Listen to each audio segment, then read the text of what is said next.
하나님의 약속을 잊지 말자라고 하는 제목을 가지고 하나님의 말씀을 전해드리고자 합니다. 우리가 살아가면서 참으로 익숙한 단어가 있습니다. 바로 그것은 약속이라고 하는 단어입니다. 여러분, 약속이라고 하는 것을 이 사전적인 의미에서 보게 되면 장래일을 상대방과 미리 정하여 어기지 않을 것을 다짐하는 것이라고 표현되어 있는 것을 보게 됩니다. 사실 이 약속은 인간만이 할 수 있는 모습이다라고 하는 겁니다. 지능이 높다고 하는 개나 원숭이들도 이런 약속을 하면서 살아가지는 않습니다. 사람만이 할 수 있는 모습입니다. 어떤 경우는 자기 자신과의 스스로 약속을 하기도 하고, 어떤 경우는 하나님과의 약속을 하기도 하고, 이웃과도 또는 내 옆에 있는 사람과도 약속을 하기도 합니다.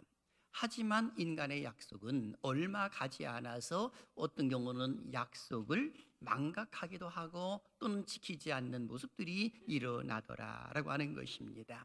여러 가지 이유로 인하여서 약속을 지키지 못할 때에 우리는 사람을 보면서 또한 실망하기도 하는 것입니다. 그런데 감사하게도 하나님은 한 번 약속하신 것이 있다면 절대로 변개치 아니하시고 그대로 그것을 실행에 옮겨주시는 하나님이신 것을 우리는 성경을 통해서 알게 됩니다. 어떤 경우는 하나님은 약속을 하셨으면 반드시 증표를 주시더라라고 말할 수가 있을 듯합니다. 바로 오늘 본문도 이와 같은 내용을 담고 있습니다. 오늘 본문은 우리가 익숙한 말씀들이죠. 하나님은 이삭에게 약속을 하셨던 것을 성경은 기록을 해놓고 있습니다. 그랄 지역에 머물게 되면 하나님께서 약속한 그 복을 내게 주겠다라고 하는 그 모습이 기록되어 있습니다. 하지만 이삭은 하나님의 약속을 받았음에도 불구하고 얼마 가지 않아서 환경 때문에 자기 아내를 누이라고 이렇게 속이는 결과를 가져왔습니다. 그 이유가 뭘까요? 그랄 지역에 있는 사람들이 무서웠기 때문에 그렇습니다. 그래서 성경은 이렇게 기록을 합니다. 오늘 본문 6절과 7절입니다. 같이 읽어봅니다. 시작. 이삭이 그랄에 거주하였더니 그곳 사람들이 그의 아내에 대하여 물음에 그가 말하기를 그는 내 누이라 하였으니 리브가는 보기에 아리따움으로 그곳 백성이 리브가로 말미암아 자기를 죽일까 하여 그는 내 아내라 하기를 두려워함이었더라. 아멘. 다시 말하게 되면 내 아내라고 하게 되면 나를 죽이고 내 아내를 빼앗아갈까 봐 이것이 두려워서 자기는 내 누이다라고 이렇게 소개를 했다는 것입니다. 사실 아브라함과 나홀은 형제입니다. 아브라함 100세에 이삭을 낳았고 이삭의 부인은 나홀의 아들 부들의 딸인 리브가가 되는 것입니다. 그래서 리브가의 오빠가 라반입니다. 사실 이삭의 누이라고 하는 것은 전혀 틀린 말은 아니지만 그럼에도 불구하고 이삭의 의도가 리브가가 자신의 아내임을 감추려고 하는 그런 모습 가운데에서는 엄연한 거짓이요 그리고 죄다 이렇게 말할 수가 있는 것입니다. 이삭의 이와 같은 모습은 창세기 12장 10절에서부터 20절까지 기록되어 있는 그 아버지 아브라함이 이 과거에 있는 그 땅의 흉년들무로 인하여서 애굽으로 이주하고자 하는 그런 모습 가운데에서 이 애굽 왕 바로에게 이 자기 아내를 빼앗길 뻔한 위기를 당하는 것을 성경은 기록을 해놓고 있습니다. 그것도 아브라함이 자기 아내를 누이라고 이렇게 또 속이는 모습이 있었기 때문에 그런 것입니다. 그러니 아버지의 그 거짓말과 그리고 오늘 이삭의 이런 거짓말이 그대로 통하고 있는 모습을 성경은 보여주고 있습니다. 왜 이것을 보여줄까요? 그것은 다른 것이 아니라 하나님의 약속이 있음에도 불구하고 그 약속을 제대로 믿지를 못하고 또는 그 약속을 신뢰하지 못한 결과 속에서의 거짓말이라고 하는 것입니다. 그렇다면 모든 사람들은 아마 이런 거짓말을 하게 되면 미워한다든지 아니면 한마디를 할 것입니다. 그런데 우리 하나님께서는 사랑의 하나님이시기 때문에 한 번 약속한 것을 변개치 아니하시고 그리고 증표로 보여주시는 하나님인 것을 보여주고 있습니다. 저는 이 말씀을 중심으로 해서 세 가지 질문을 통해 하나님의 말씀을 전해드리고자 합니다. 첫째, 하나님의 지시와 약속의 내용이 무엇이었을까라고 하는 것이고, 그리고 둘째, 하나님의 약속의 증표는 어떻게 보여주셨을까? 그리고 셋째, 하나님의 약속을 온전히 신뢰하기 위하여서 오늘 우리의 남은 자세는 어떻게 사는 것이 옳을까라고 하는 것을 전해드리고자 합니다. 사실 하나님은 일을 이루어 가실 때에 약속을 하시고 그 약속의 증표로 또한 언약을 세우시는 그런 모습들이 일어난 것을 성경은 잘 보여주고 있습니다. 예컨대 노아의 홍수 이후에 하나님은 무지개를 주심으로 인하여서 다시는 물로 심판을 내리지 아니하시겠다 하시면서 언약의 증표를 보여주신 것을 성경은 기록을 해놓고 있습니다. 창세기 9장 11절을 보십시오. 같이 읽어볼까요? 시작. 내가 너희와 언약을 세우리니 다시는 모든 생물을 홍수로 멸하지 아니할 것이라. 땅을 멸할 홍수가 다시 있지 아니하리라. 아멘. 바로 이와 같은 말씀을 하시면서 무지개를 주시면서 언약을 세우시는 그런 모습들이 일어났던 것입니다. 아브라함도 역시 똑같이요, 하나님의 부르심을 받습니다. 너는 너의 고향과 친척 아버지의 집을 떠나 내가 지시할 땅으로 가라 하면서 내가 너로 큰 민족을 이루고 내게 복을 주고 너는 그야말로 복의 근원이 될 것이다, 이 말씀을 하셨던 것을 보게 됩니다. 그리고 더 나아가서는 하나님, 나는 너의 지극히 큰 상급이다, 너의 방패다라고 하시면서 아브라함에게 약속을 주시는 그런 모습들이 일어났습니다. 그 약속의 증표로 하나님은 할례를 행하라 라고 이렇게 말씀하신 것을 보게 됩니다. 그래서 창세기 17장 10절을 보게 되면 너희 중 남자는 다 할례를 받으라, 이것이 나와 너희와 너희 후손 사이에 지킬 내 언약이니라 라고 성경은 기록이 되어 있습니다. 이것뿐만이 아닙니다. 출애굽기 12장을 보게 되면 이스라엘 백성들의 애굽에서 출애굽을 하는 과정 속에서 10번째 재앙을 내리는 것은 장자의 죽음이었습니다. 그런데 하나님께서는 모세에게 명령을 하시죠. 이스라엘 백성들을 향하여서 외치라는 것입니다. 어린 양의 피를 문인방과 그 문설주에 바르라 라고 하시는 하나님의 말씀이었습니다. 그것을 순종한 자들은 죽음의 그림자가 그 애굽을 내려쳤을 때에 그 그림, 죽음의 그림자가 넘어가서 패스오버가 되므로 유월절 절기를 지키는 모습이 나와 있고요, 그것을 순종하지 아니한 자들에게는 이 장자의 죽음이 임하였던 것을 보게 됩니다. 가축에 이르기까지 모두 다 하나님의 심판을 받았다라고 이렇게 말할 수가 있는 것입니다. 이것이 하나님의 증표라고 말할 수가 있습니다. 이삭에게도 역시 하나님께서는 증표를 보여주시는 모습이 오늘 본문 속에 잘 기록되어 있는 것 아니겠습니까? 이삭이 그랄 지역에 거주하는 배경이 있었습니다. 바로 그것은 이삭은 부엘라 헤로이에 원래 거주하고 있었는데 그 땅에 기근이 임했던 것입니다.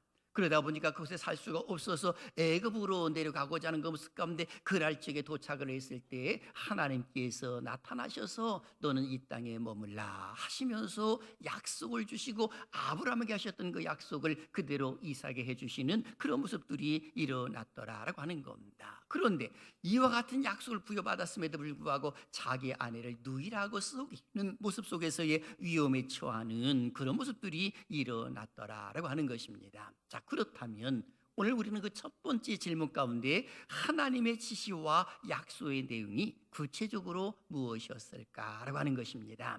그 첫째, 하나님의 지시가 있습니다. 오늘 1절과 2절은 이렇게 배경을 설명해 주고 있습니다. 같이 읽을까요? 시작. 아브라함 때에 첫 흉년이 들었더니 그 땅에 또 흉년이 들매 이삭이 그랄로 가서 블레셋 왕 아비멜렉에게 이르렀더니 여호와께서 이삭에게 나타나 이르시되 애굽으로 내려가지 말고 내가 내게 지시하는 땅에 거주하라. 아멘. 여기 보니까 1절에 아브라함 때에 첫 흉년이 들었더니 라고 이렇게 기록이 되어 있습니다. 이것을 직역을 하게 되면 아브라함 때에 들었던 그 첫 번째 흉년 이외에 라는 표현입니다. 다시 말하게 되면 아브라함 때의 창세기 12장을 보게 되면 흉년이 들어서 그가 애굽으로 내려가는 그런 모습이 일어났던 것을 우리는 추억을 합니다. 그런데 여기 두 번째 흉년이 들었다는 것을 알려주고 있는 겁니다. 이 말의 의미는 아브라함의 생애는 끝났다는 겁니다. 그리고 이제 그의 뒤를 이어서 그 가문을 이끌어가고 있는 이 이삭이 지금 그 땅에 기근이 옴으로 인하여서 그리고 그는 이 역시 또한 내려가는 그런 모습들이 일어났더라라고 하는 겁니다.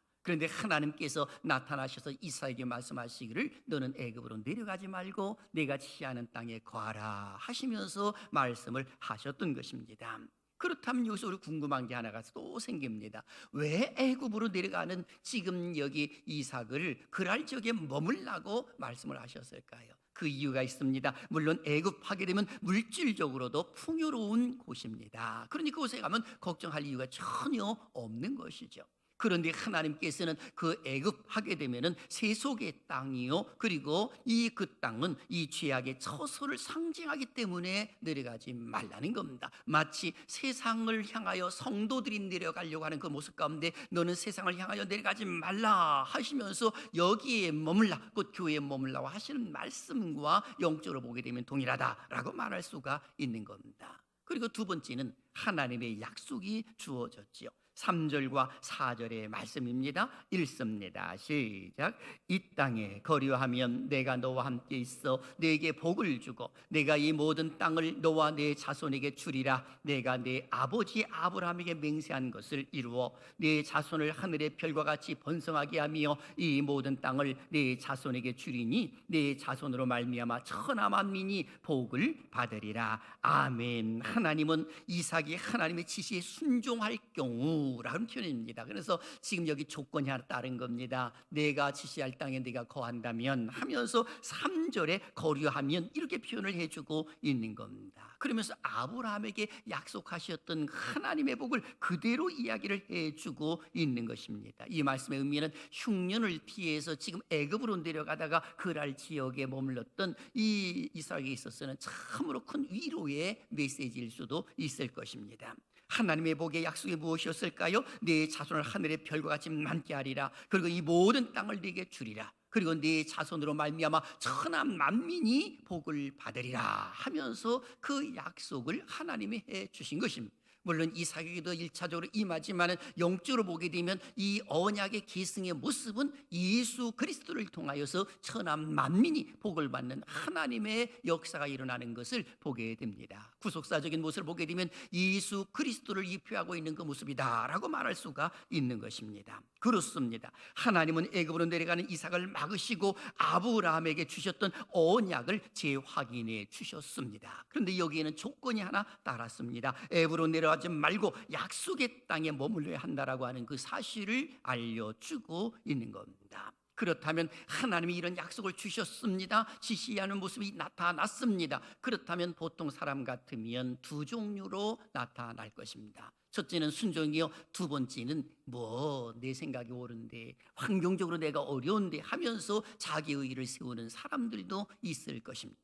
여기에서 믿음이 있는 자와 믿음이 없는 자의 차이점이 나타나는 것입니다. 믿음이 있는 자는 하나님의 말씀이었으니 나는 그대로 믿고 따를 거야 하는 사람이고, 믿음이 없는 자는 그래도 이 성경과 그리고 목사님은 내 말, 내 환경을 잘 몰라서 그래 하면서 자기 멋대로 행동하는 그런 모습들도 있을 가능성이 있는 겁니다. 그런데 놀랍게도 이삭은 하나님의 약속이 주어졌을 때에 그의 행동은 어떠했을까요? 그는 주특기를 살립니다. 그의 주특기가 뭡니까? 순종입니다. 이 순종. 그래서 5절과 6절에 성경은 아브라함에게 약속하셨던 이야기를 하시면서 이삭의 행동을 보여주고 있습니다. 한번 볼까요? 이는 아브라함이 내 말을 순종하고 내 명령과 내 계명과 내 율례와 내 법도를 지켰음이라 하시니라. 했더니 이삭이 글 아래 거주하였더니 하면서 이삭이 하나님의 지시하는 땅에 머물렀음을 알려주고 있습니다. 그러니 그는 순종을 잘하는 사람이었는데 그 순종하는 그 모습으로 따라가는 모습이었더라라고 하는 겁니다. 이렇게 순종하고 있는 그런 이삭에게 그 어려움이 닥친 겁니다. 자기 아내를 누이라고 속이는, 이렇게 사람들이 너무 아리따운 그런 아내를 바라보면서 이 여인은 누구냐라고 했더니 이 내 누이입니다 라고 하면서 속이는 결과가 나타났고, 그리고 이 여기에 나와 있는 이 그랄 지역을 다스리는 아비멜렉이 그 여인을 취하려고 하는 행동까지 하는 모습들이 성경 속에 기록되어 있는 것을 보게 됩니다. 만일에 하나님께서 아브라함의 아내 사라를 막아주시고 막아주시고 오늘 여기 성경 속에 나와 있는 리브가를 막아주시지 않았다면 아마 모르긴 해도 큰 어려움을 닥쳤을 것입니다. 그런데 사라도 역시 보호해 주셨고 여기 나와 있는 리브가도 역시 하나님께서 이 신실한 모습 가운데서 이 아껴주시는 그런 모습들이 일어났더라라고 하는 것입니다. 자, 그러면 우리는 또 다른 질문 하나를 해보게 됩니다. 이삭에게 하나님은 어떠한 증표를 보여주셨을까요? 약속하신 하나님께서 보여주신 증표가 세 가지로 나타나 있습니다. 첫째는 아비멜렉에게 책망을 듣도록 하셨습니다. 이건 참 부끄러운 일이죠. 그 이유가 있습니다. 바로 10절을 보십시오. 읽어봅니다. 시작. 아비멜렉이 이르되 네가 어찌 우리에게 이렇게 행하였느냐? 백성 중 하나가 네 아내와 동침할 뻔하였도다. 아멘. 이 말씀의 의미는 어느 날 이렇게 보니까는 이삭의 리브가를 꼭 껴안는 것을 본 것입니다. 자기 아내인 것처럼 껴안는 것을 본 것이거든요. 그것을 보고 난 이후에 아비멜렉이 깜짝 놀래가지고 그를 불렀던 것이지요. 네가 어찌 우리에게 이렇게 행하였느냐? 백성 중 하나, 곧 자기 자신을 걸어 말하는 것입니다. 네 아내와 동침할 뻔하였다. 이렇게 표현합니다. 그렇게 동침할 뻔하였도다 하시면서 네가 죄를 우리에게 입혔으리라 하면서 우리로 말미암아 네가 죄를 짓게 만들 뻔했다라는 것을 책망을 하는 것을 보게 됩니다. 이삭이 이렇게 이방 왕에게 책망을 듣는 것은 그 행위에 비추어 볼 때는 지극히 당연하다라고 말할 수가 있는 겁니다. 무슨 말입니까? 거짓말은 하나님께 영광이 되지 못한다는 그 사실을 알려주고 있는 겁니다. 이것이 첫 번째 징표입니다. 그리고 두 번째 증표는 이삭과 리브가를 보호해 주셨습니다. 11절을 보십시오. 아비멜렉이 이에 모든 백성에 명하여 이르되 이 사람이나 그의 아내를 범하는 자는 죽이리라 하였더라 하면서 이 명령을 내린 겁니다. 하나님은 이삭과 그의 아내를 악에게 짓밟히지 않도록 생명을 지켜주시고 아내도 빼앗기지 아니하도록 보호해 주셨음을 성경은 기록을 해놓고 있습니다. 여기에서 여전히 하나님께서는 이삭이 실수하고 잘못함에도 불구하고 사랑하시고 아껴주고 계신다는 그 사실을 알려주시는 그런 모습들이 일어났더라라고 하는 것입니다. 어디 그것뿐입니까? 세 번째 증표를 또 보여주셨는데 100배의 복을 하나님께서 주셨더라라고 하는 겁니다. 12절은 우리의 모습입니다. 읽습니다. 시작. 이삭이 그 땅에서 농사하여 그 해에 100배나 얻었고 여호와께서 복을 주심으로 아멘. 이삭이 그랄 지역에서 농사를 지었다는 것이죠. 그 지역에 있는 사람들과 똑같이 농사를 지었을 것입니다. 이삭은 원래 목축업의 전공이지 농사를 짓는 전공이 아닙니다. 그런데도 그가 농사를 지은 겁니다. 그런데 놀랍게도 그가 100배 수확을 얻었다라고 기록을 해놓고 있습니다. 그 이유가 뭘까요? 여호와께서 복을 주심으로. 저는 우리 하나님께서 사랑하신 여러분들에게도 이와 같은 복을 주시기를 주님의 이름으로 축원합니다. 하나님께서 복을 주셨기 때문에 가능한 것입니다. 그렇습니다. 이삭은 하나님의 약속을 받고도 실수를 했지만 하나님은 그러한 이삭을 버리지 아니하시고 증표를 주심으로 인하여서 그의 거짓말로 인하여 아비멜렉이라고 하는 사람에게 책망을 듣게 하셨고 그리고 그의 아내 리브가도 보호하시고 이삭도 보호해 주시고 그리고 그 해의 농사를 지을 때 100배의 수확을 얻도록 하나님께서는 증표로 보여주셨던 것을 보게 됩니다. 그렇다면 오늘 이 말씀을 바라보면서 나 자신을 한번 생각해 보시길 바랍니다. 우리가 살아가면서 실제로 이삭처럼 실수하지 않는 모습들이 과연 있을까라고 하는 겁니다. 아마 모르긴 해도 단 한 명도 없으리라 라는 그런 생각을 해봅니다. 저 자신도 스스로 이 다짐을 하고 결단을 하고 그런 모습이 있지만은 실제로는 그걸 실행에 잘 옮기지 못하는 경우가 얼마나 많이 있는지 모릅니다. 어떤 경우는 사람과의 관계 속에서도 역시 약속을 해놓고 잊어버리기도 하는 경우가 있습니다. 지나고 난 후에 아차 잊어버렸다가 다시금 전화해서 죄송합니다. 제가 그거 깜빡했네요. 달력에다가 그것을 표시를 해놨음에도 불구하고 일정이 바쁘다 보니 잊어버렸습니다. 죄송합니다. 라고 하면서 그렇게 전화를 드릴 때도 실제로 있습니다. 그럼에도 불구하고 하나님은 우리가 실수하고 잘못함에도 불구하고 그것을 책망하고 버리지 아니하시고 오히려 그것을 이 승화시킴으로 인하여서 승리하도록 이끄시는 하나님. 그래서 이런 생각을 해봅니다. 하나님은 나의 실수를 통하여 우리에게 은혜를 주시더라라고 하는 것입니다. 그래서 저는 이렇게 한번 외쳐봤으면 좋겠습니다. 하나님의 약속은 나의 실수가 있어도 변하지 않으시고 증표를 보여주십니다라고 말입니다. 우리 큰 소리로 외쳐볼까요? 시작. 하나님의 약속은 나의 실수가 있어도 변하지 않으시고 증표를 보여주십니다. 아멘. 이 말의 의미는 성도의 가치가 참으로 중요하다는 것입니다. 좀 더 쉽게 말하게 되면 화폐의 가치를 한번 보십시오. 5만 원권이 있다고 생각해 보십시오. 그 5만 원권이 꾸깃꾸깃했다고 해서 오물이 묻었다고 해서 그 5만 원권의 가치가 사라지는 것입니까? 전혀 사라지지 않습니다. 구겨졌다고 해서 버리게 되면 그 누군가 주워가가지고 그 가치가 있는 것을 아는 사람들이 쓰는 거죠. 하나님도 똑같은 것입니다. 우리가 비록 실수하고 잘못한 것이 있지만 그러나 하나님의 사랑은 변하지 아니하시고 오히려 증표를 보여주심으로 인하여 사용하시는 그런 하나님이시더라라고 하는 겁니다. 예컨대 베드로를 보십시오. 베드로가 예수님을 3번씩이나 부인을 합니다. 어떤 그는 맹세까지 저주까지 하면서 예수님을 부인했지만은 우리 주님은 그런 베드로 버리지 아니하시고 찾아오셔서 요한의 아들 시몬아 네가 나를 사랑하느냐 하시면서 내 양을 먹이라 하시고 그에게 사명을 주시고 성령 충만함을 주심으로 인하여서 그가 솔로몬 행각에서 한 번 설교할 때마다 3,000명 5,000명씩 회개하는 역사가 일어났던 것은 하나님께서 친히 사랑하신다는 증표로 보여주신 것 아니겠습니까? 그런 그를 사랑하시는 여러분, 행여나 세상 속의 삶을 살다가 실수하고 잘못했기 때문에 하나님 나를 버리실 거라고 생각하지 않기를 바랍니다. 그 하나님은 사랑의 하나님이시기 때문에 오히려 이 하나님 앞에 다가오게 되면 증표로 역사해 주실 줄로 믿습니다. 그런 걸 오늘 우리가 가져야 할 자세가 있습니다. 2가지를 잊지 마십시오. 첫째, 내 생각이 아닌 하나님의 생각을 앞세워야 하는 것입니다.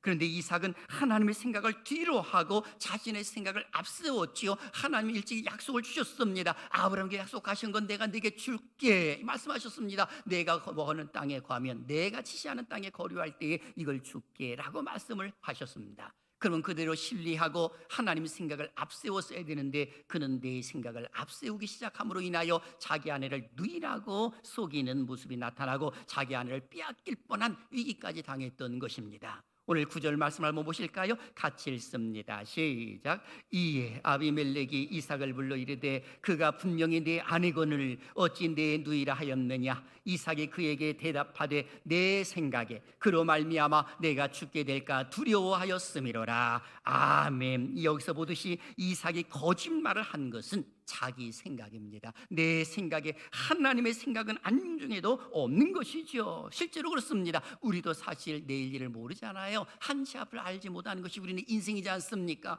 그런데 하나님께서는 그 모든 걸 알고 계시는 것입니다. 앞서서 일하시는 하나님께서 모든 것을 준비해 놓고 계시는데 하나님의 생각이 아닌 이 내 생각을 앞세움으로 인하여서 이런 어려움을 당할 수 있는 겁니다. 그래서 솔로몬은 지혜의 왕이잖아요. 잠언서 3장 5절에서 이렇게 외쳤습니다. 너는 마음을 다하여 여호와를 신뢰하고 내 명철을 의지하지 말라라고 이렇게 외쳤던 것입니다. 큰 소리 한번 읽어볼까요? 시작. 너는 마음을 다하여 여호와를 신뢰하고 내 명철을 의지하지 말라. 아멘. 다시 말하면 범사의 하나님을 인정하게 되면 우리 하나님께서 인정해 주시고 그 길을 인도해 주시겠다라고 말씀하고 있는 겁니다. 그러기 위해서 우리는 매 순간순간 신앙 고백을 할 필요성이 있습니다. 베드로의 고백처럼 주는 그리스도시요 살아계신 하나님의 아들입니다 라고 고백을 하면서 아침에 일어나서도 하나님 앞에 신앙의 고백을 하면서 기도를 하시고 잠자리에 들 때도 하나님의 신앙을 고백을 하면서 그리고 잠자리 든다고 한다면 어두운 세력들은 일절 틈타지 못하도록 하나님께서 보호해 주실 줄로 믿습니다. 그리고 2번째는 실수를 했을 때 빨리 돌이키는 삶을 사는 것이 옳습니다. 오늘 성경 속에서도 이삭은 자기 자신의 이 아내를 누이라고 속였잖아요. 아브라함도 역시 자기 아내 사라를 누이라고 속였단 말이죠. 그렇다면 아브라함과 이삭의 잘못이 뭐냐라고 했을 때에 빨리 돌이켰다면 아쉬움이 남는 겁니다. 무슨 말이냐? 자기가 속인 것을 스스로 알 것입니다. 그렇다면 하나님 앞에 엎드렸어야죠. 엎드리고 하나님, 제가 이렇게 이 사람들이 두려워서 이렇게 제가 누이라고 속였습니다 라고 엎드렸어야 되는데 엎드리질 않은 겁니다. 엎드리지 않으니 아비멜렉의 책망을 듣는 것이죠. 지극히 당연한 책망을 들 수밖에 없는 겁니다. 그런데 만일에 그 이전에 그 사람들이 두려웠다면, 하나님 앞에 먼저 기도를 드렸다면 얼마나 좋았을까. 그리고 실수를 했을 때 이것을 알았으면 빨리 하나님께로 돌아와서 다시금 기도했다면 우리 하나님은 이렇게 그에게 응답을 주셨을 것입니다. 어떻게 응답을 주셨을까요? 제가 생각하건대, 이삭아, 너 두려워하지 마라. 이 아비멜렉은 너를 해하려고 하는 사람이 아니라 너를 보호해 주기 위한 나의 지팡이로 쓰고 있느니라, 이렇게 말씀하고 계셨을 것입니다. 그런데 이삭은 하나님 앞에 기도하지 아니함으로 인하여 아비멜렉이 자기를 보호해 줄 사람임에도 불구하고 그를 무서워하고 두려워 떨었다는 겁니다. 여러분, 우리가 기억할 것이 있습니다. 내 주변 사람들은 나를 미워한다라고 생각하지 않기를 바랍니다. 그 사람들은 하나님이 나를 보호하기 위한 도구로 사용되고 있다는 것에 우리는 잊어서는 안 되는 것입니다. 실제로 그렇지 않습니까? 지금 이삭이 실수했는데도 아비멜렉이 뭐라고 말합니까? 이삭과 그의 아내 리브가를 범하는 자는 죽이리라 하면서 그 정도로 보호해 주시는 모습들이 나타나지 않습니까?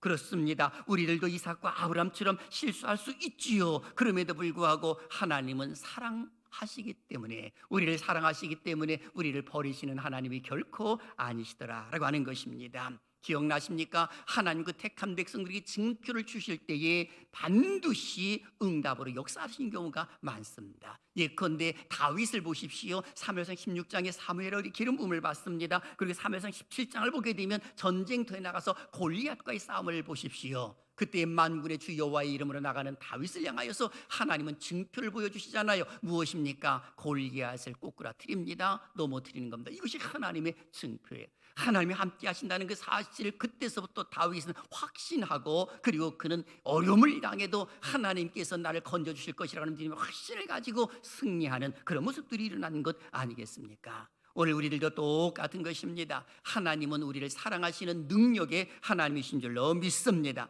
그런 거 기억하십시오. 우리는 하나님의 백성들인 것을 잊어서는 안 되는 겁니다. 그런 거로 우리는 하나님의 이름, 곧 예수 그리스도의 이름을 외치면 반드시 증표로 나타나게 되어 있는 겁니다. 기억나시죠? 요한복음 14장 14절에 있는 말씀 말입니다. 읽어볼게요. 시작. 내 이름으로 무엇이든지 내게 구하면 내가 행하리라. 다시 한번 읽습니다. 시작. 내 이름으로 무엇이든지 내게 구하면 내가 행하리라. 아멘. 여기 보면 내 이름으로 무엇이든지 내게 구하면 약속이잖아요. 그 약속을 하나님 주신 것입니다. 그랬을 때 구하면 하나님 반드시 주시리라. 어디 이것뿐이에요? 세상 끝날 때까지 내가 너희와 항상 함께 있으리라. 그리고 내게는 상이 있어 각 사람의 행한 대로 갚아 주리라. 약속이잖아요. 그 약속을 우리가 부여잡고 나간다고 한다면 우리 하나님께서는 외면하시는 분이 결코 아니시더라라고 하는 겁니다. 무엇보다도 내일부터 시작되는 20일 특별 새벽 기도의 기간 동안에 앞서서 일하시는 하나님을 향하여 우리가 행할 일이 무엇입니까? 순종밖에 없는 것입니다. 우리 하나님께서 앞서서 일하실 때에 오늘 여기 이삭을 위해서도 앞서서 일하시는 하나님, 그 아래 머물러 아비멜렉을 다 준비해 놓고 계시는데 오히려 두려워 떨고 있는 이삭의 모습은 과연 무엇이 잘못되었단 말입니까? 참으로 하나님을 온전히 신뢰하지 못한 모습 아니겠습니까? 우리들도 똑같은 것이죠. 앞서서 일하시는 하나님은 우리를 위하여서 생명길로 인도하시기를 원하시는데 우리는 그 생명길로 나가지 아니하고 내 생각대로 내 멋대로 행동하려고 하는 경우가 얼마나 많이 있는지 모릅니다. 여러분, 어린아이가 어느 정도 크게 되면 엄마를 잘 따라다녔다가 나중에는 조금 크니까 자기 멋대로 이 행동하려고 하지 않습니까? 그때 이 엄마 아빠의 마음이 얼마나 아픈지 아십니까? 이 아이가 어렸을 땐 잘 따랐는데 이제 사춘기가 왔는지 엄마 아버지를 향하여 막 대드네라고 하면서 은근히 기도의 제목을 적어놓는 그런 사람들 실제로 있는 경우를 보게 됩니다. 우리는 하나님을 향하여 영적으로 보게 되면 그렇게 행동하는 것은 옳지 못하다라고 말할 수가 있는 것입니다. 왜 그렇습니까? 하나님은 사랑의 하나님이시기 때문에 더더욱이 그런 것입니다. 그런 거로 우리는 그냥 살지 말고 하나님이 기뻐하시는 일들을 이루어드리는 것이 옳습니다. 그것이 무엇입니까? 하나님께서 기뻐하시는 전도, 이 전도는 해도 되고 안 해도 되는 것이 아니라 교회가 마땅히 해야 할 일이고, 그리고 주관하는 그 영혼들을 구원하는 것을 교회에 임하셨기 때문에 우리는 그 일을 행할 수밖에 없다라고 말할 수가 있는 것입니다.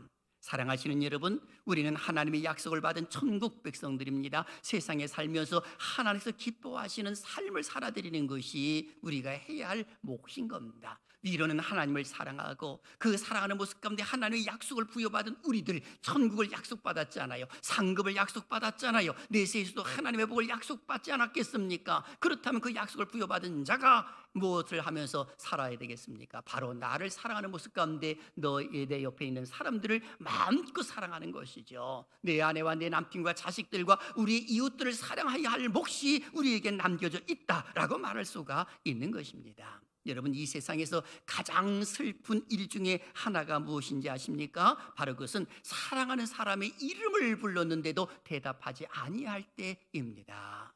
내 사랑하는 사람이 내 옆에 있었을 때는 이름을 불러주게 되면 막 쫓아오기도 하고 기뻐하기도 하고 웃어지기도 하고 화를 내기도 했는데, 어느 한순간에 내 사랑하는 사람의 이름을 불렀을 때에 그 사람이 옆에 없는 그 공허함이라고 하는 것은 이루 말할 수 없이 큰 것입니다. 목회자도 매 시간 순간순간 장례를 치르고 여러 가지 모습 가운데 있을 때에 그 사랑하는 사람들의 이름을 더 이상 부를 수가 없구나라고 하는 것을 생각해 보게 되면 마음이 울적한 그런 모습이 실제로 있습니다. 그러니 우리 성도님들 똑같은 거죠. 내 가정에서 내 사랑하는 사람의 이름을 부르지 못할 때가 있습니다. 그런 거로 우리는 무엇을 해야 됩니까? 가장 소중한 생명의 길을 우리의 사람들에게 알려주고 그것을 우리는 기록을 해서 기도할 필요성이 있는 겁니다. 바로 이것이 복음 증거 아니겠습니까? 사도 바울이 기억하지요. 사도 바울은 디모데에게 디모데후서 4장 2절에 이렇게 외쳤습니다. 너는 말씀을 전파하라. 때를 얻든지 못 얻든지 항상 힘쓰라 라고 이렇게 이야기를 해준 바가 있습니다. 사랑하신 여러분, 21일 특별 새벽 기도회는 하나님께서 우리를 위하여서 생명의 길로 인도하시기를 원하셔서 우리 상계제일교회 또 20일 특별 새벽 기도회 열어주신 줄로 믿습니다. 바라기는 21일 특별 새벽 기도회 기간 동안에 하나님을 가까이 하셔서 하나님 말씀에 한번 순종해 보려고 하는 자세를 가져보십시오. 우리 하나님은 앞서 일하심으로 우리를 생명의 길로 인도하시지 죽음의 길로 절대로 인도하시지를 않습니다. 이 은혜를 가슴에 안고 오늘도 또한 이 한 주간도 승리하시기를 주님의 이름으로 축원합니다.